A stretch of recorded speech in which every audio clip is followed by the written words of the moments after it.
in the 21st century. Hard-working people working hard for you and me. Moving higher, time and time again. Through the years you'll find us here. Moving Iron. Hello and welcome to Moving Iron Podcast. This is a special edition of the Moving Iron Podcast. I have the honor of having Dawson Tire on here, which is also a sponsor of the Moving Iron Podcast. Dawson Tire is the premier ag tire and wheel provider in North America, helping people grow. Guys, how you doing? I've got John Elder and Milton Castaneda. Did I say that right, Milton? Yep, that's right, Casey. Right on, man. Well, guys, I appreciate you being on the podcast, and I've been around Dawson Tire for my entire career in this business. So over the last 12 years or so, I've been part of doing business with Dawson Tire, and now I'm honored to have you guys on here as a sponsor of the podcast. So, John, let's go ahead and start with you. John, lay out who you are, what you do for Dawson Tire, and kind of a little bit of your background. Sure, thanks, Casey. John Elder, I'm the Vice President of Sales for Dawson Tire and Wheel.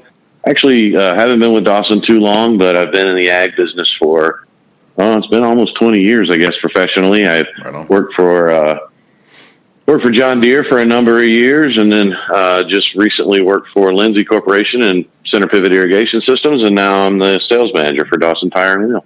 Outstanding, man. All right, Milton, tell me a little bit about yourself and what you do for Dawson Tire. Yeah, so I'm Milton Castaneda, and I'm an inside sales consultant here. Been doing it here for the last 4 years or so, and have been in sales probably the last 8.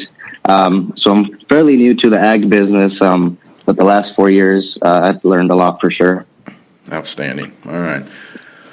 So we were talking back and forth about what to do on this podcast and how to roll this out, and you guys brought up a great thing that I think is probably the single most important deal when you're looking at used equipment is tires and how they look. And, everybody has this, I don't know if you guys get this or not, but I get the finger depth gauge quite a bit when I'm looking at pictures of stuff and stuff comes through. Oddly enough, I guess everyone's finger is the exact same length here on planet Earth, but I get a lot of those pictures that show how deep the tire tread is that way.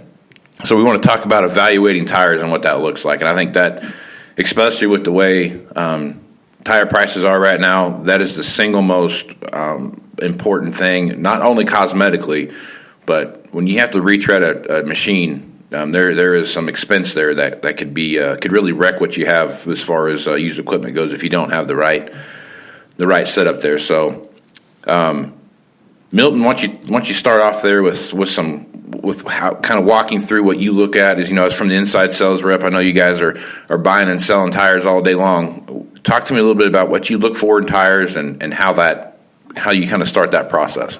Yeah, Casey. So, when our dealers call us and want to trade their tires into us, or effectively they just want a value on them as well. What I ask for, the first thing, we have to identify the size of that tire. That would be step one. The second thing you'd want to look for is the brand. Is it a Firestone? Is it a Michelin? All those things will play a big value. As you know, Michelin is recognized in the ag industry as a top leading brand. So that's very important to identify that, just so you know that you're going to try and get the top value for it. Third thing you want to know in trading tires, and what I would want to know, we'll say, for example, a Goodyear, is it a Super Traction? Is it a Dynatorque? Is it an Ultra Torque? Just knowing the model of that tire as well. Yeah.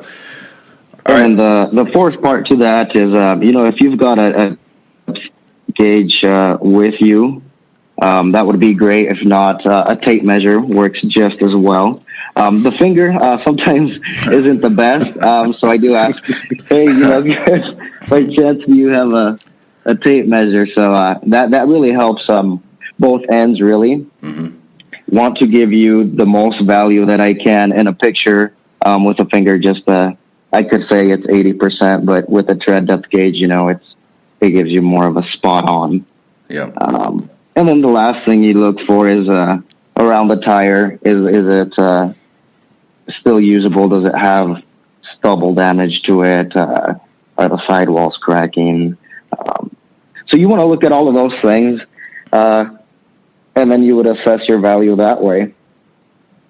Yeah. So using, like, if I tell you that the tire depth is 2 knuckles deep, that's not going to work for you. You're going to need a little more information than that. Yeah, I think so. My knuckles are fairly small compared to others, so it's not going to work out. Right on. Another thing that I notice a lot when I start looking at tires is there's a number of things that can go wrong with a tire. They could start to separate. There's a million other things. I mean, just things that kind of pop in there.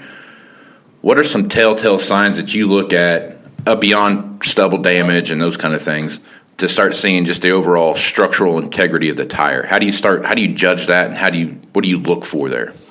Well, we look for the sidewall cracking. Has it been used with too little air pressure, which would then eventually cause a sidewall bubble, of which I'm sure you've seen. Yeah. And being in the ag industry, you see a big bubble on the side, and I mean, once you get that, you might as well just say you need a new tire because that thing is gone. Yep. And then, another thing that comes into consideration that a lot of guys don't think of as well really comes in hand with used machinery. The tire might look good. It might have really good tread depth to it. But then again, it might be 11 years old. So then again, we try and look at that as well. Because again, that would play a huge value or devalue in your dealership where, either you're trying to buy a piece of machinery with these tires and you allowed too much. Mm-hmm. That's my next question I was going to ask you, was just the overall tire age. How does that start playing into the overall lifespan of the tire? I mean, I know if you set a tire outside and it's been outside behind the shed for 10 years, it's worthless, right? But if it's been on a tractor or whatever for 5 or 6 or 7, 8, 9 years, whatever the number is, how's that affect the overall integrity of the tire? Yeah, that's every guy tries to look at it differently. Before they'd say, "Hey, leave them outside for them to cure." I'm not 100% on how much truth there is to that, but at the end of the day, you'd want that thing to be running and not just sitting out to rot.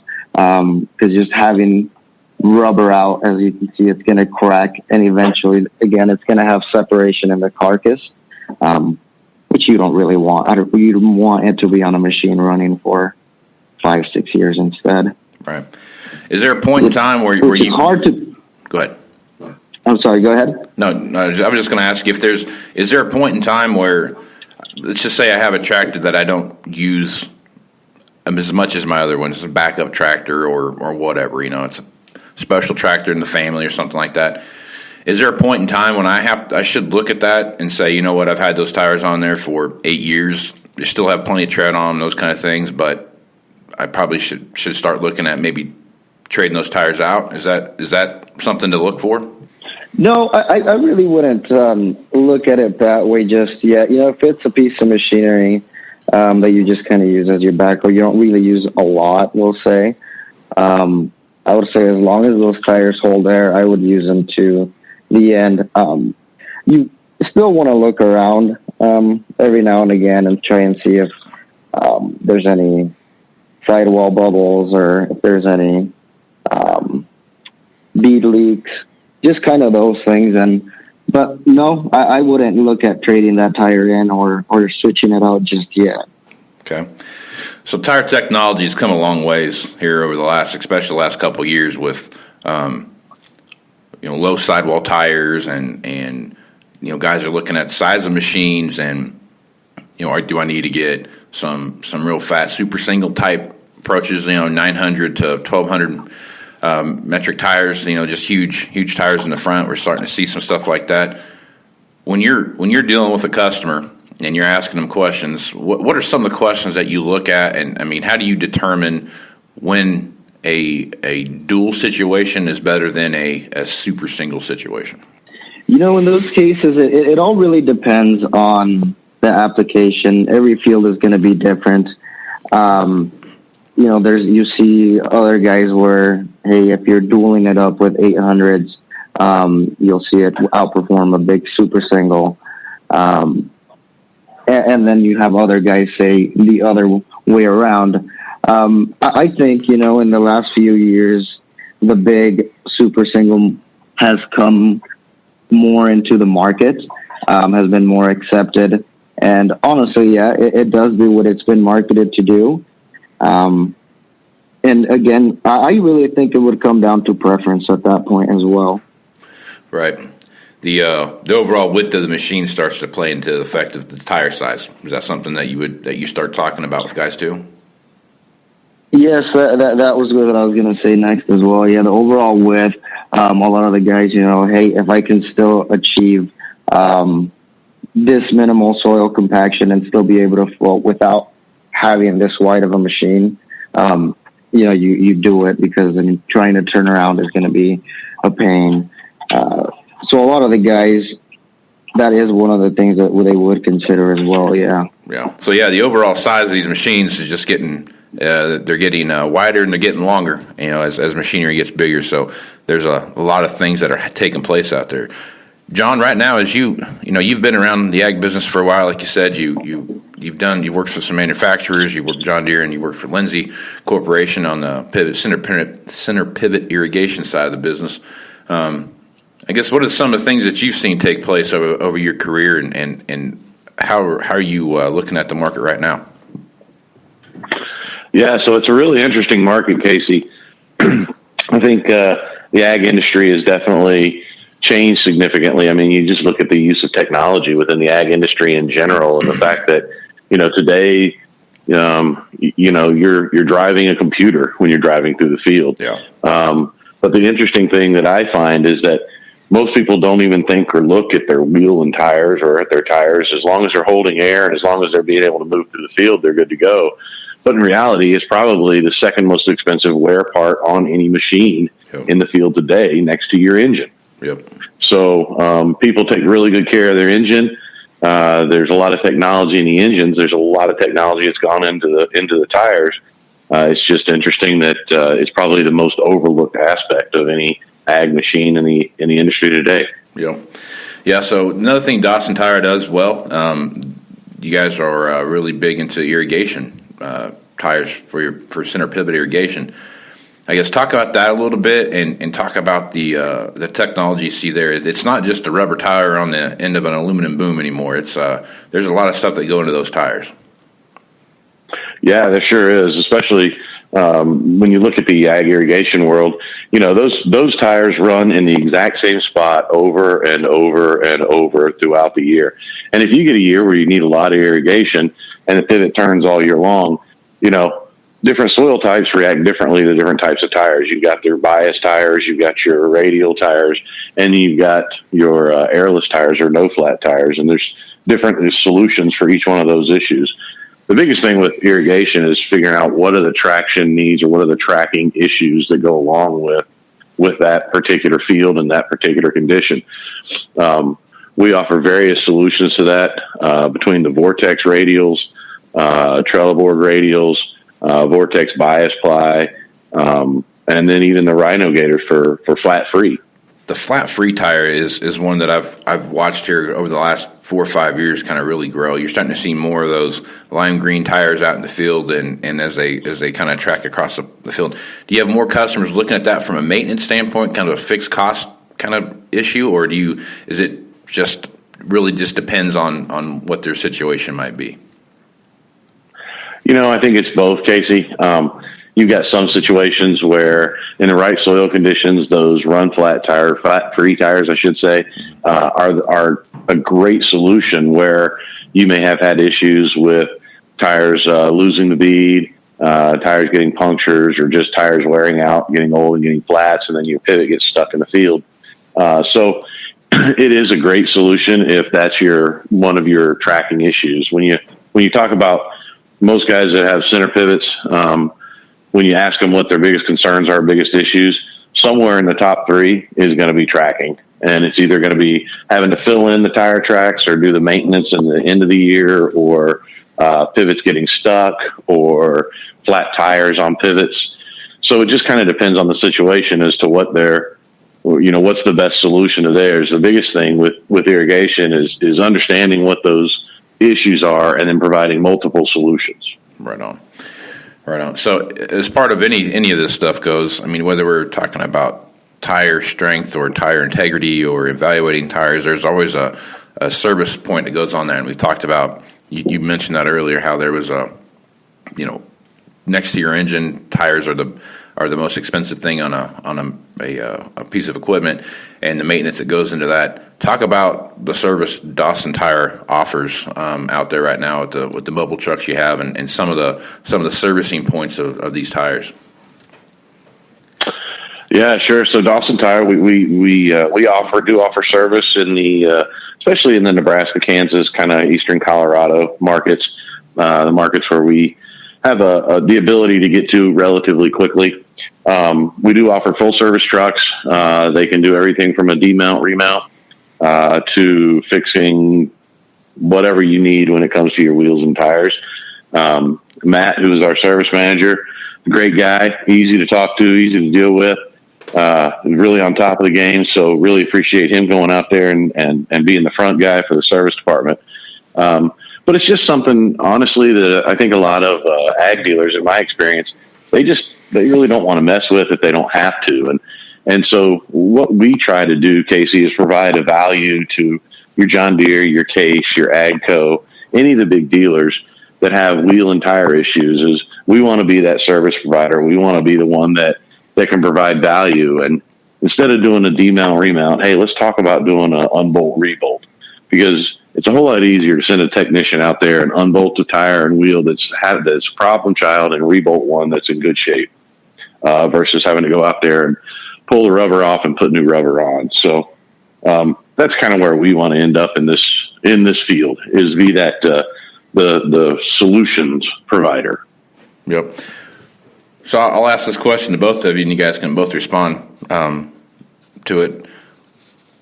I like I said, I've worked with Dawson for 12 years, and I've had nothing but great experiences with you guys. And what I really think is one of your high points to me is your used tire selection. When you look at your used tires, how do you go about knowing, what tires you're going to carry when? I mean, do you have kind of a rough idea of what's out in the marketplace and what you're going to have coming in and what that looks like, or are you kind of at the mercy of the market as to what's available at the time? I'll speak to that quick. For the last year, Nathan, who is our used inventory manager, he's really taken that on and being able to identify at what times of the year we'll need a certain type of tire, whether it's harvest time or whether it's planting time, what tires we need when. And again, just like buying machinery, when you're buying a piece of machinery, depending on the time of the year, that tire, at least to us, would be more valuable as opposed to a different time of the year. Yeah, and I would add to that, Casey, and say that it's both, right? We try to adjust our model mix, or our mix of used tires as much as we can. Like Milton said, it's kind of a position of value. How much is it worth and when? But the other side of it is we want to keep a used inventory at our store in Gothenburg or store in Holly, Michigan, where we can supply the needs of the dealers as quickly as possible. Obviously, we can't offer everybody to everybody all of the time, but by keeping the fastest turning stuff in stock as much as possible, we're able to provide those solutions when you bring a machine in on trade and you don't want to put brand new rubber on it. Hopefully we can find something that's 80-85% that you can put on there and increase the value when it goes to auction or when it goes to the next customer. Right. To me, that's the one of the greatest service that you offer is that used tire side of it. So if I've got a 5,000-hour tractor, in some cases the set of tools or set of duals all the way around it will be could be a quarter of the value of the machine to even half of the value of the machine. And to me, finding that 70%, 80% takeoff that you can put on there really brings that value back to the machine, right? So you're putting back on there kind of what would be a representative sample of what you would find for the hours or condition of the tractor or something like that. In some situations, it makes more Casey, sense. Go ahead.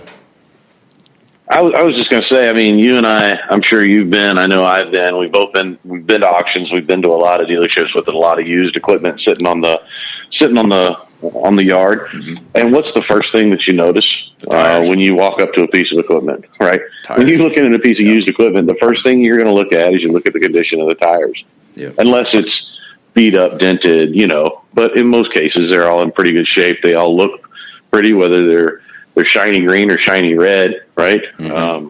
The biggest thing is you look at it, and if it's sitting there it's got an old set of tires on it, and there's a lot of wear, the first thing that pops into my head is, wow, that tractor's been used hard. Yep. Even I've fell victim to this before. Is you go to an auction and you see it like an old. Give you a good example. Went to an auction one time and there was an 8440 John Deere 4-wheel drive.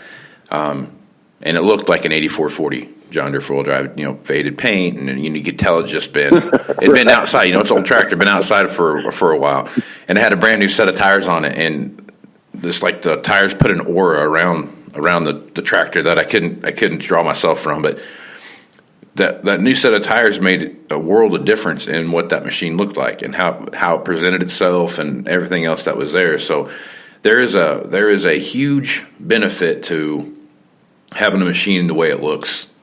The tires make such a huge difference in just the overall appearance of the machine. If you have a tire, I don't care how shiny it is, and you've got a 4-wheel drive tractor that's got 35% rubber all the way around it, it just does not look good, and it's not going to sell well. And that's the first thing someone's going to ask you about is, what are you going to do about those tires? Or if you take it to an auction, it might sell for $30,000 less than what you think it should because of someone's thinking like, well, I got to put new tires on it. So tires are such an important part of the sellability and also just the appearance of a machine.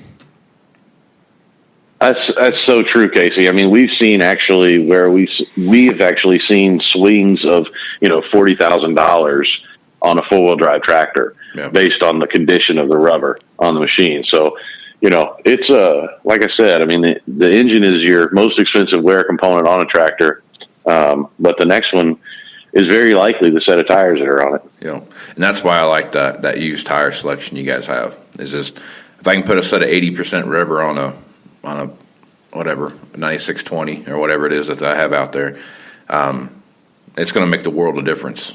And it's not. I'm not spending $30,000 to $50,000 to retire it. I'm going to spend whatever the used price is, $20,000 or whatever it is to put those tires on there. So it's such a big difference, and the bang for your buck and all those things that go into that. To me, that's why I'm a big fan of what you guys do with your used tire selection. Yeah, we really appreciate that, Casey. I don't know if you'd happen to see on LinkedIn or Facebook, we ran a contest where we had a drone shot of our used tire selection and asked people to guess on how many there were in inventory. And the answer to the question was about 2,700. So right now we have about 2,700 tires or tire and wheel combinations in inventory at our Gothenburg location. That's awesome. That's awesome. Well, let's talk about your different locations you have. So if I remember right, you have 3 locations. You got Gothenburg, you got the place up in Holly, Michigan there, and then you've got a place up in Canada as well. Is that correct? Well, we do have 2 production facilities, one in Gothenburg, one in Holly, and then we've got a small kind of a lot/distribution facility up in Canada. But our 2 main facilities are actually in Gothenburg and Holly, Michigan. Holly's kind of west of Detroit, just outside of Flint, Michigan. Yeah, and the nice thing about Dawson is that you've got boots on the ground that go all over the place, and I feel like in Canada in the lower 48, you've got about every state covered. That's pretty fair statement. That's a pretty fair statement. We've actually here recently hired a couple of new people We've hired a guy who, one of our sales guys who lives outside of Atlanta, Georgia, who's covering that Southeast market for us. And we just hired someone that lives in the Omaha market who's going to cover kind of the Kansas, Colorado market for us as well. So that coupled with, we've got a couple of people in Michigan that cover that upper Midwest market. I think we have pretty good coverage throughout the country. Yep. Yeah, no, I've about everyone I know and everyone I talk to in this business knows someone that works at Dawson Tires. So that tells me that you guys are all over the place and you're getting after it. So I think you've got a great product. I think you guys have got a great system. And like I said, I'm honored to have you guys here as a sponsor for the Moving Iron podcast. Well, Casey, we're very pleased. We're happy to be sponsors. I love listening to your podcast. I think, one of the things in the ag industry is the used equipment and, your Moving Iron Summit. That is just a huge help in the industry to shed some light on, what are we doing to keep dealers soluble and stable, right? I mean, that to me is the key, and keeping that iron moving is one of the biggest things we can do. Yeah, absolutely. You can't move your used equipment fast enough. That's for sure. Well, John and Milton, what's the best way to get a hold of Dawson Tire, and where can you find them out there on the old interwebs? Yeah, so obviously DawsonTire.com. That has all of our contact information. The other way would be just call our toll-free number, which is 888-604-3403. Speak to anybody in Dawson Tire, and we'll be happy to help you out. Right on. Well, guys, I appreciate you being on. I look forward to next month when we do this again. And till then, let's go move some iron, folks. This is Casey Seymour. Out. Moving iron in the 21st century. Hard-working people working hard for you and me. Moving iron time and time again. Through the years you'll find us here.